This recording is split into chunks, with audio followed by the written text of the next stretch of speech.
할렐루야, 반갑습니다. 좋은 아침입니다. 혹시 더우세요? 더우신 것 같은데 선풍기 괜찮으시면 이렇게 선풍기 쪽으로 하셔요. 그래요. 그러면 조금 덥지만 더우시더라도 혹시 집중해서 말씀 가운데 은혜 누리시길 바라겠습니다. 자, 오늘 본문은요, 이제 복음으로 인해서 제자들이 앞으로 당할 환난에 대해서 예수님께서 성도의 정체성, 그리고 너희들의 행동 방침, 어떤 일이 일어날 때 어떻게 해야 되는가에 대한 내용으로 말씀하신 부분입니다. 오늘 내용을 통해서요, 여러분, 예수님을 시인하는 삶이 무엇인지를 살펴보려고 합니다. 예수님을 시인하면 천사들 앞에서도 시인할 거고, 너희들이 사람 앞에서 나를, 인자를 시인하지 않으면 나도 천사들 앞에서, 천사들이 뭐냐면 이제 심판 때를 얘기하는 거예요. 그래서 널 시인하지 않겠다라는 부분에 대해서, 그럼 예수님을 시인하는 삶이 무엇인지에 대해서 오늘 예수님을 시인하는 삶이란 제목으로 함께 말씀을 나누려고 합니다. 본문 보겠습니다. 누가복음 12장 8절 9절 두 절 말씀 같이 읽겠습니다. 내가 또한 너희에게 말하노니 누구든지 사람 앞에서 나를 시인하면 인자도 하나님의 사자들 앞에서 그를 시인할 것이요, 사람 앞에서 나를 부인하는 자는 하나님의 사자들 앞에서 부인을 당하리라. 아멘. 자, 1세기 당시 예수님이 살았던 당시는요, 예수님을 시인하는 삶이란 참 어려운 길이었습니다. 왜냐하면 유대 종교 지도자들과 반하는, 그들에게 이제 찍히는, 이제 그들과 맞서야 되는 일이었기 때문이에요. 그래서 예수님은 제자들에게 이렇게 오늘 말씀을 하시는 거예요. 사람 앞에서 나를 시인해야지만 나도 하나님의 사자들 앞에서 너를 시인할 것이다. 반대로 사람 앞에서 나를 부인하는 자는 하나님의 사자들 앞에서 부인당할 것이다. 그만큼 예수님을 따른다는 것, 당시 상황에서는요, 굉장히 큰 위협과 핍박과 하물며 목숨까지 내어놓을 각오가 없이는 따를 수 없던 시절이었습니다. 그리고 실상 제자들은요, 예수님을 그 십자가에서 못 박히게 하는 그 순간에는 그 자신의 목숨이 너무나 무서워서 두려워서 도망을 가게 됩니다. 제자뿐만이 아니라 모든 인간이 그럴 거예요. 누구든지 죽음 앞에서 겁을 내면서 자기 생명을 지키려고 하는 것이 인간의 연약한 모습일 것입니다. 예수님의 수제자였던 베드로 역시도 끝까지 주님을 따른다고 했지만 죽음의 그늘이 이렇게 들이오자 지척에 예수님이 있었어요. 눈도 마주쳤죠. 그런 와중에도 너무나 두려운 나머지 정말 작은 여자 계집종 앞에서도 예수님 모른다 부인하고 저주까지 하는 맹세를 합니다. 근데 예수님은 그렇게 자신을 배신할 베드로를 이미 알고 계셨고 그를 위해서 내가 기도를 해 주었다라고 말씀을 하셨어요. 그리고 그 기도 때문에, 기도로 말미암아 베드로는 정말 예수님을 배신한 후에도 닭이 울자 자신의 죄를 회개할 수 있었고요, 예수님 앞에 다시 한번 죄 용서를 받고 일어설 수 있었습니다. 즉 우리가 회개할 수 있는 것도 하나님의 은혜이자 주권이라는 것입니다. 예수님의 기도, 우리 토요일날 배웠잖아요. 예수님의 중보기도. 예수님이 기도해 주시지 않으면 절대 우리는 회개할 수도 없고 하나님 앞에 나갈 수도 없는 존재라는 것이죠. 자, 그러기에 우리가 죄를 지어도 우리는 회개를 하면 하나님께 용서받을 수 있는 자들인데 이 회개 역시 하나님의 은혜로 주어진다는 것입니다. 오늘 본문 마지막 구절까지 한번 보도록 하는데요. 누가복음 12장 10절 말씀입니다. 10절 말씀만 우선 볼까요? 10절 한 절 말씀 우리 같이 읽겠습니다. 네, 누구든지 말로 인자를 거역하면 사하심을 받으려니와 성령을 모독하는 자는 사하심을 받지 못하리라. 아멘. 누구든지 말로 인자를 거역하면 사하심을 받는다 그랬어요. 베드로 말로 거역했죠. 예수님 모른다고 부인 저주 맹세했습니다. 사하심을 받았습니다. 또 누가 있었을까요? 바울도 그랬어요. 바울도 예수님을 부인했잖아요. 예수님 믿는 사람들 스데반 집사를 잡아 죽였잖아요. 그러나 다메섹 도상에서 예수님 만나고 빛으로 오신 예수님 만나고 회개를 하고 돌이킬 수 있었습니다. 이렇게 누구든지 말로 인자를 거역했던 사람들은 사하심을 받았습니다. 그러나 성령을 모독하는 자는 사하심을 받지 못한다고 말씀하셨어요. 성령 모독죄, 성령 회방죄에 대해서는 제가 마태복음, 마가복음에 이미 설교를 했기 때문에 더 장황하게 설교를 하진 않을 거예요. 오늘 이 본문을 통해서. 그런데 이 성령을 모독해서 죄사함을 받지 못했던 자가 누가 연상이 되냐면 가룟 유다가 연상이 될 것 같아요. 같은 죄를 저질렀지만, 모독하는 죄를 저질렀지만 베드로는 용서를 받았고 가룟 유다는 용서를 못 받았습니다. 예수님을 은삼시 팔았어요. 그 다음에 스스로 목숨을 끊은 가룟 유다. 예수님의 하나님의 아들임이 드러났어요. 그를 끝까지 자신은 회개하지 않고 자신의 죄책을 스스로 가져간 가룟 유다와 같은 자들이 바로 성령 해방죄에 해당하는 것이다. 이렇게 오늘 말씀을 잠깐 전할게요. 그러니까 회개할 수 있는 마음이 주어진다면 우리는 결코 성령 해방죄에 해당하지 않습니다. 우리가 회개할 수 있다면 성령 해방죄에 해당하지 않아요. 회개할 수 있는 마음은 누가 줍니까? 성령 하나님이 주시는 거잖아요. 예. 결국 택자들은 반드시 하나님께서 그 사람을 회개시킵니다. 그래서 죄에서 돌이키게 하고요, 구원의 길로 인도하셔요. 그리고 이런 자들만이 이제 사람 앞에서 예수님을 시인하는 삶을 실제적으로 살아갈 수가 있게 됩니다. 실제 그런 자들은 이제 많은 핍박을 받으면서도 끝까지 예수님을 배신하지 않게 되고 순교의 길을 걸어가게 되죠. 베드로, 바울, 예수님을 부인했지만 결국 예수님을 끝까지 따라가서 순교의 길을 걸어갔던 자들입니다. 당시 1세기는 그런 시대였어요. 진정 자신의 목숨까지 내어놓지 않으면 신앙을 지키기 어려운 시대였습니다. 1세기뿐만이 아니었어요. 사실 종교개혁 시대 때도 마찬가지였죠. 그때 수많은 순교자들의 이름들을 몇몇을 한번 소개시켜 드리려고 합니다. 한번 여러분 들어보세요. 먼저 초대교회 스데반 집사, 제가 아까 말씀드린 스데반 집사 34년이에요. 서기 34년에 유대인들에게 돌에 맞아 죽으면서 이렇게 말했습니다. 주 예수님, 내 영혼을 받으시옵소서. 이 죄를 저들의 책임에 돌리지 마옵소서. 저들이 알지 못해서 저럽니다. 그리고 기도를 드렸죠. 초대 교부 중에 이그나티우스라는 분은요, 111년에 이제 사자에게 발음이 안 돼요. 사자에게 잡아먹혔다고 했어요. 그러면서 이렇게 말씀을 했다고 합니다. 내가 오직 예수 그리스도를 얻게 된다면 화형이나 십자가나 사나운 짐승의 공격도 참고 견딜 것이다. 그 실제 사자에게 잡아먹혔다고 합니다. 또한 여러분 잘 아시는 사도 요한의 제자, 서머나교회 감독이었던 폴리갑은요, 어떻게 죽었는지 아시죠? 이제 156년에 화형을 당합니다. 그러면서 그는 또 이렇게 말한 것으로 유명합니다. 나는 86년 동안 주님을 섬겼는데 그동안 주님은 한 번도 나를 부당하게 대우하신 적이 없었다. 빨리 불을 붙여라. 주님이 빨리 보고 싶다. 이렇게 말을 했다고 합니다. 또 초대교회 교부였던 바실이라는 사람은요, 362년, 이제 라틴 교부 시대입니다. 300년 이후는 몸이 찢겨지는 순교를 당하면서 이렇게 말씀을 했다고 합니다. 나는 내 입술로 그리스도를 부인할 수 없어. 그러니까 그 당시는, 초대교회 당시는 이렇게 신앙을 지킬 수밖에 없는 시대였던 거예요. 그리고 이제 시대가 지나갑니다. 로마 카톨릭이 지배했던 중세가 지나가고 다시 한번 환란의 시기가 도래됩니다. 1500년 이후 중세가 끝난 시대, 종교개혁 시대가 도래가 됐을 때 또다시 이런 상황이 일어납니다. 그때 순교했던 분들에 대한 이런 몇 분만 또 설명을 드릴게요. 존 위클리프라는 위대한 어떤 선구자가 있어요. 종교개혁의 선구자예요, 이분이.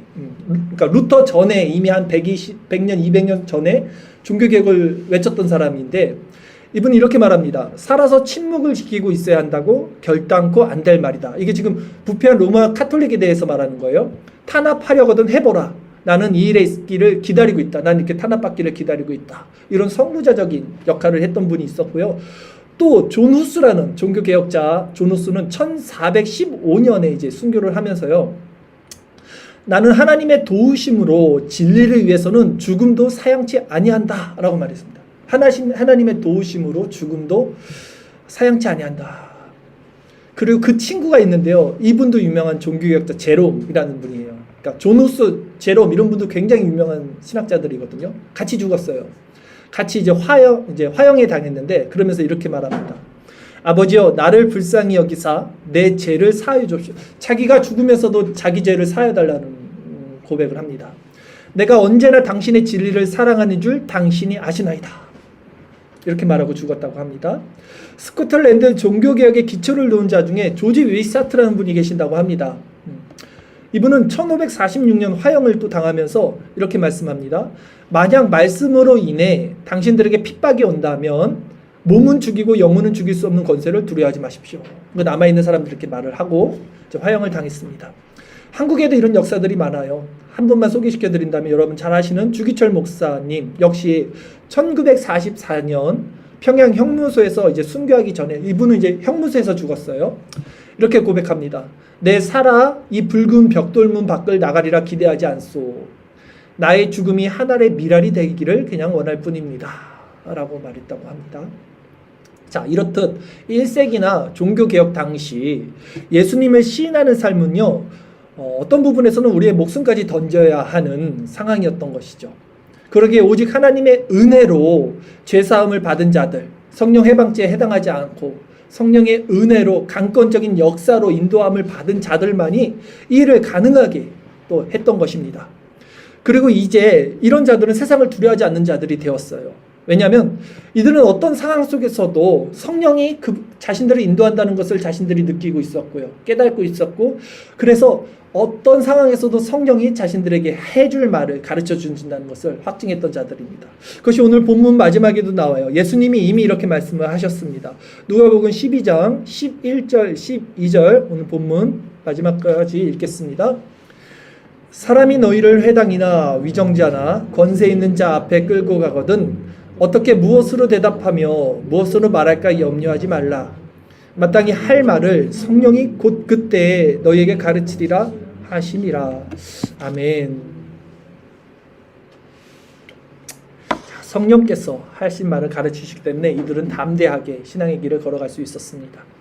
우리도 우리가 지금 살펴봤던 믿음의 선진들 이외에도 너무나 많죠. 히브리서 11장에 말하는 믿음의 선진들도 얼마나 많습니까?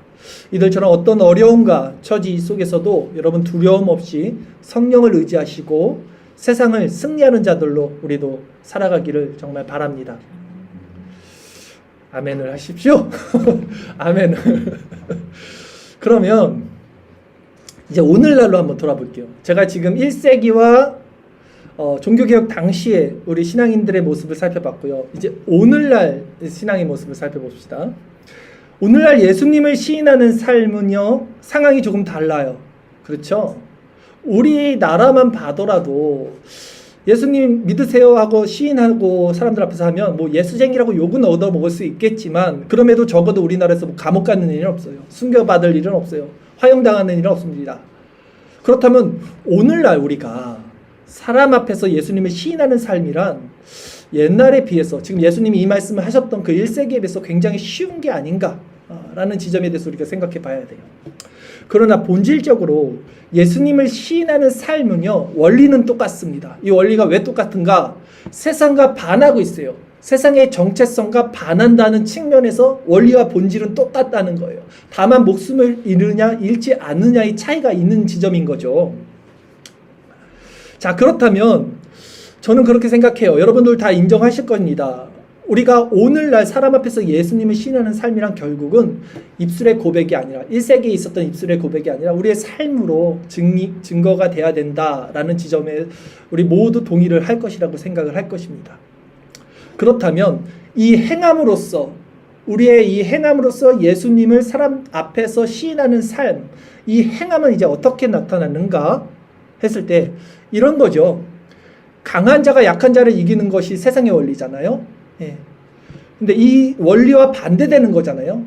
그렇기 때문에 오히려 약한 자를 우리가 위하고 또 낮은 자, 세상에서 낮은 자를 우리가 돕고 또 작은 자를 섬기고 또 원수까지 사랑하는 모습이 오늘날 세상 앞에 예수님을 시인하는 성도의 모습이 되어야 한다는 것이죠.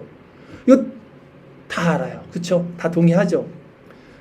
문제는 이렇게 살지 못하니까 욕을 얻어먹고 이 지경이 된 거죠. 교회들이. 다시 말해서 내가 손해보는 일이 있어야 돼요. 실제적으로. 그래서 다른 이들의 유익을 우리가 구하는 삶. 그것이 또 정직해야 되고요. 윤리적으로 도덕적으로 또 그게 거룩한 삶이 돼야 되는 거죠. 나의 권리를 포기하고 내려놓고 많은 사람들 앞에서 이제 그리스도의 향기를 전파하며 많은 사람들에게 덕을 세우는 것, 피스메이커가 되는 것, 이것이 오늘날 예수님을 시인하는 그 모습일 거예요. 천사들 앞에서 부인당하지 않는 모습일 것입니다. 그러기에 실제로 육체적인 고난과 핍박을 각오해야만 했던 그 1세기나 종교개혁 장시 속에서 예수님을 시인하는 삶보다 어쩌면 오늘날 이 시대에 우리의 삶의 행위를 통해서 예수님을 시인하는 이 삶이 저는 더 어려운 일일 거라는 생각이 듭니다. 왜냐하면 이것은 결코 우리 내면이 진정 변하지 않고는 행할 수 없는 일이기 때문이에요. 네. 그러기에 그때나 지금이나 예수님을 시인하는 삶이란 결국 인간의 힘이나 의지로는 불가능한 오직 성령의 역사 안에서 이루어지는 영역이라는 것은 동일한 본질이라는 것이죠. 그러기에 예수님을 믿고 시인하는 삶은 결코 여러분 쉬운 것이 아닙니다. 결코 쉬운 삶이 아니에요. 그때나 지금이나 동일합니다. 진정 회개하고 죄사함을 얻고 성화되지 못하면 이 증인의 삶을 살아갈 수 없기 때문이죠. 오늘날 교회 안에 있는 사람들의 문제점이 무엇입니까? 여러분과 제가 다 알고 있습니다. 왜 세상 사람들이 교회를 이렇게 질타하고 싫어합니까? 물론 기본적으로 교회는요, 세상과 다른 정체성을 가지고 있기 때문에 세상은 교회를 미워합니다. 세상이 나를 미워했기 때문에 너희를 미워한다라고 예수님 말씀하셨어요. 그런데 오히려 그런 문제보다도 오늘날 교회가 세상의 욕을 먹는 이유는, 그 지탄을 받는 이유는 우리가 지금 말하는 것과 행동하는 것이 다르기 때문이에요. 제가 지금 여러분들에게 어떤 말씀했습니까? 정직하게, 도덕적으로, 윤리적으로 남을 위해서 자기 이익을 구하지 말고 덕을 세우며 살자라고 말했어요. 이렇게 말한 제가 그렇게 살지 못하면 이제 욕을 먹는 거잖아요. 딱 그 지점인 거예요. 여러분도 마찬가지잖아요. 그렇죠? 자, 오늘날 교회 안에 있는 많은 이들의 가장 큰 문제는 뭐냐면 여러분, 제가 신앙생활을 한 30년을 이제 제대로 해보니까, 제대로라기보다는 하나님을 만나고 30년 한 세대잖아요. 이렇게 해보니까 이거 이제 보여지는 거예요. 30년이면 한 세대란 말이에요. 사람들이 30년 동안 신앙생활하는 모습을 제가 봤을 거 아닙니까? 살아오면서. 그러면서 정리가 되는 거예요. 제 안에서. 신앙의 연수가 늘어요. 사람들이. 근데 그들이 성화는 되지 못한다는 걸 제가 봤어요. 30년을 보면서. 시간이 가면 갈수록 오히려 이 사람들이 성화가 아니라 어떤 율법주의적으로 젖어들고 매너리즘에 젖어든다는 것을 제가 이제 보게 됐어요. 그러니까 관성대로 그저 종교적 신앙생활을 한다는 것을 제가 보게 됐습니다. 아니면 이 모든 것을 감추고 여전히 자신의 의로 선한 일을 행하는 사람들도 또 보게 됩니다. 근데 이것이 교회 안에 있는 자들의 가장 큰 문제점이었어요. 또 이것이 세상 사람들이 교회를 지탄하는 본질적인 이유였어요.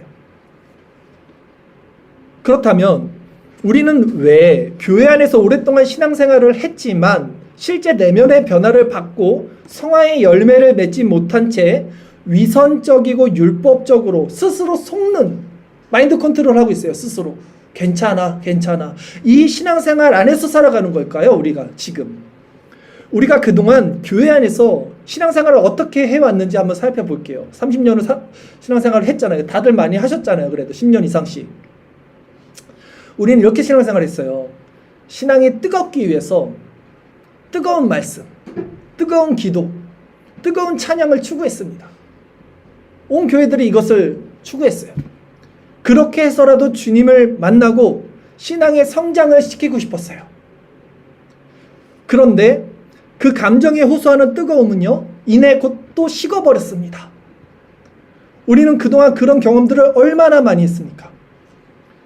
눈물의 찬양 집회, 참회의 부흥회, 뜨거운 수련회, 얼마나 이런 체험들이 각자에게 있었어요, 여러분. 그런 체험들 다 무시한다는 말씀 드리는 거 아니에요. 그런데 왜 그런 은혜의 경험들이 오늘날 지금 나를 지속적으로 성화시키지 못하고 오히려 추억으로만 남게 되었냐는 거예요. 그때 그랬었는데 이거. 그러면 우리는 이제 어떻게 되냐면요, 또다시 그 상태가 되기 위해서 또 뜨거운 말씀을 찾아야 돼요. 또 은혜 받기 위해서 또 부흥회를 찾아야 돼요. 이런 사이클을 계속하게 되는 거예요, 사람들이. 식을만 하면 또 뜨거운 걸 하나 찾아, 뜨거운 말씀을 듣든 뜨거운 기도를 하든 뜨거운 찬양을 하든 뭘 하든 또 찾아야 돼요. 계속 공급받아야 돼요. 마치 약 효과가 떨어지면 계속 먹어야 하는 사람들처럼. 뭐 이상하지 않습니까? 이걸 30년 동안 제가 이제 와서 돌이켜보니까 정리가 되더라는 거예요. 그 전에는 몰랐죠. 우리도 다 뭐가 문제인지 몰랐죠. 그냥.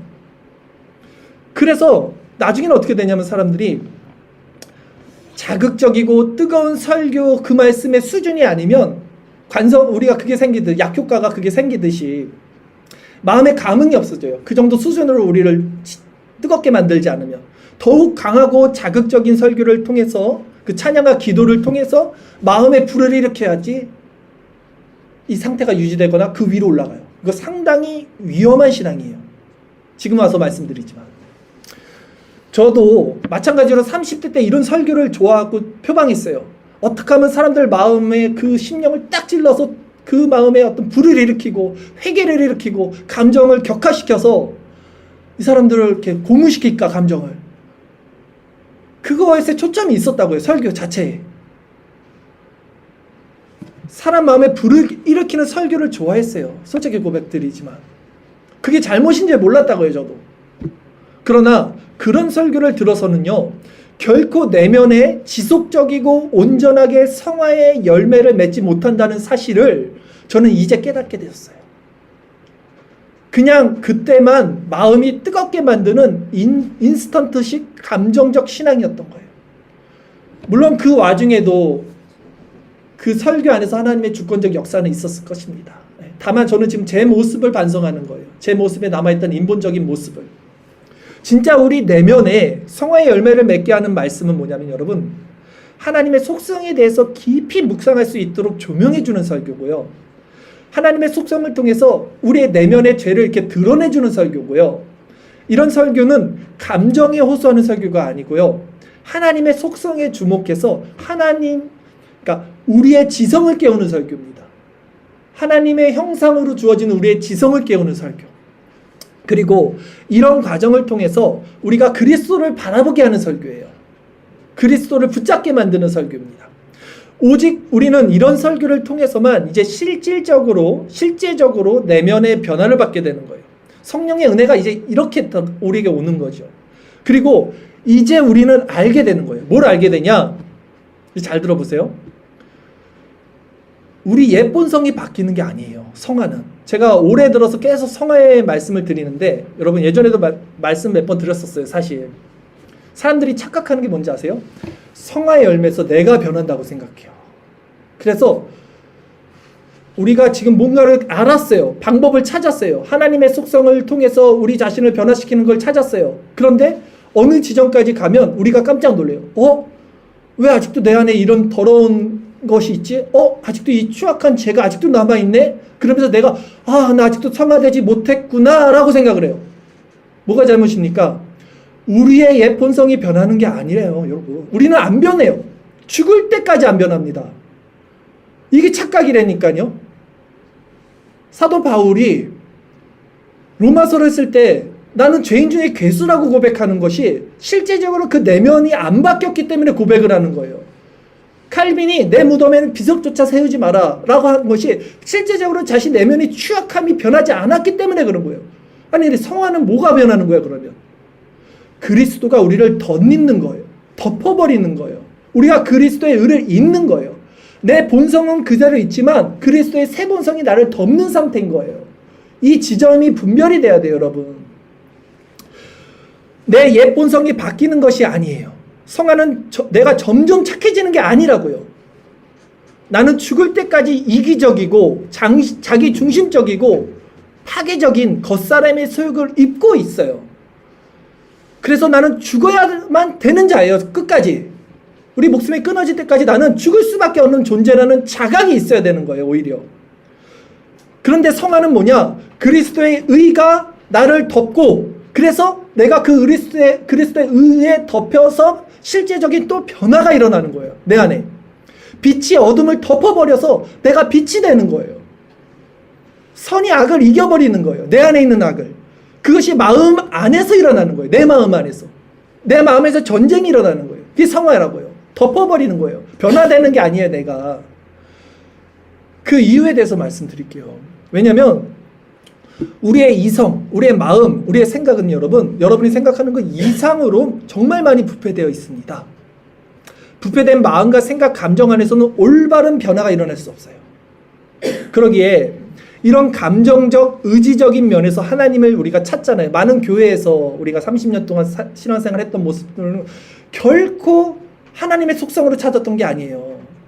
모든 감정, 의지, 정서인데 이것 자체가 굉장히 부패되어 있다는 것을 간과한 거예요. 사람들이, 교회 안에 있는 사람들이. 그러니까 좋은 게 나올 수 없는 거예요. 그런 측면에서 하나님을 찾는 것은 바른 신앙의 방법론이 아니었던 거예요. 때문에 우리에게 필요한 것은 삼위의 하나님에 대한 참되고 바른 지식이고, 이 빛의 조명을 받아서 우리 지각이 새로워지는 것이고, 그러면 이제 선악을 분별하는 기준이 세워지는 거예요. 우리 안에 선악을 분별하는 기준. 그런데 그것이 내가 선이 된 게 아니라고요. 내 안에 기준이 세워서 나눠지는 거라고요. 내 악, 내 본성, 내 어둠은 그대로 있어요. 이걸 착각하지 말라고요. 성화의 과정에서. 이 온전해진 마음, 이 지각을 통해서 이제 이 부패됐던 감정과 정서들이 이제 온전한 마음 가운데 하나님께 나가는 거예요. 인간을 통해서 하나님 알 수 없다고요. 이것이 순서예요. 그래서 모든 교리의 강론은요, 신론이 시작되면 인간론이 들어가는 거예요. 칼빈의 기독교 강요도 하나님에 대한 지식이 나오면 그 다음에 챕터가 인간에 대한 지식으로 연결이 된다고요. 이게 순서라고요.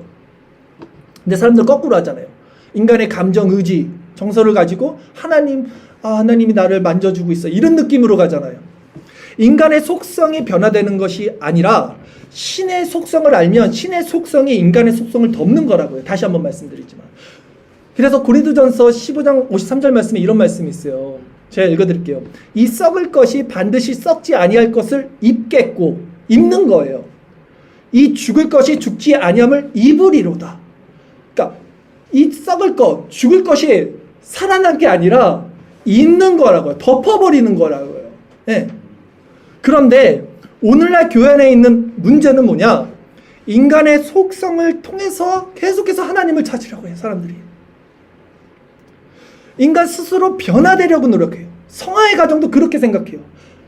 실제 하나님의 속성을 못 받았기 때문에 성화를 오해하는 거예요. 그게 내가 자꾸 변화된다고 생각해요. 그러니까 깜짝 놀라지. 20년 30년 착해졌다고 생각했다가 자기 내면에 어느 순간 보니까 아직도 내 안에 이 더러움이 있어? 자기도 놀라는 거예요. 놀랄 필요가 없다고요.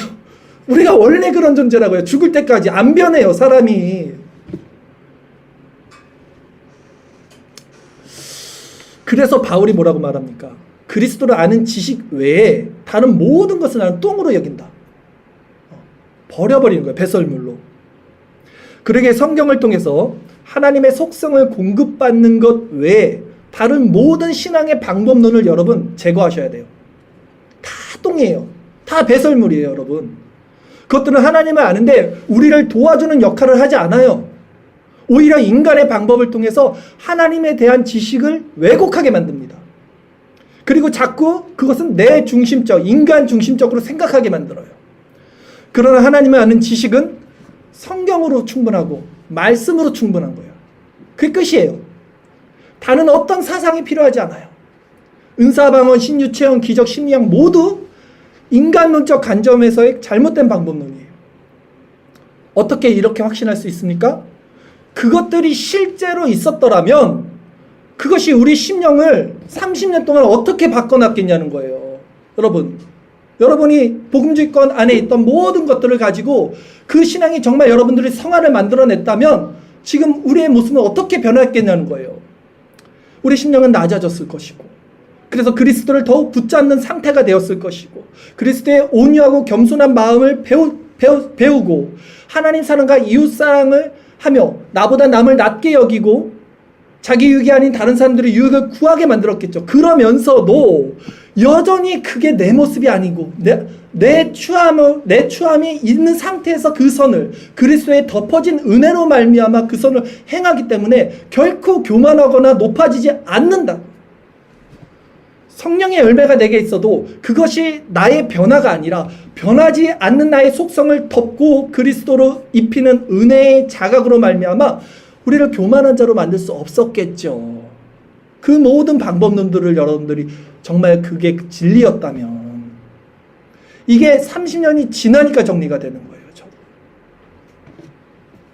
그러기에 말씀을 통해서 하나님의 속성을 알지 못한 채 부르짖고 기도하고 뜨겁게 박수치고 찬양하는 것, 그리고 거기서 나오는 모든 은사를 가지고 스스로 높이고 자아를 계속 살찌우는 것, 그러면 뭔가 거룩해지고 순간은 은혜가 있는 것 같지만 그것이 우리를 진정 그리스도와 연합된 생명으로 인도하여 열매 맺게 하지는 못한다는 것입니다.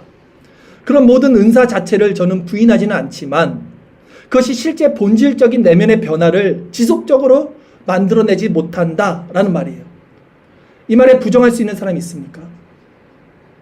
그동안 이만큼 우리가 신앙생활을 해봤으면 알 거 아니에요. 이제 우리가 무엇에 속았는지, 우리가 했던 모든 신앙의 방법론들이 정말 내 마음을 하나님의 형상으로 변화시켜 갔는지, 그리고 이제 그들은 원래 신앙 어떻게 되냐면 이제 이 지경이 되면요, 사람들이 이제 어느 지점으로 가냐면요, 원래 신앙생활이 이런 거야, 그냥 원래 이런 거야 하고 자포자기, 패배주의, 매너리즘 이렇게 가더라고요.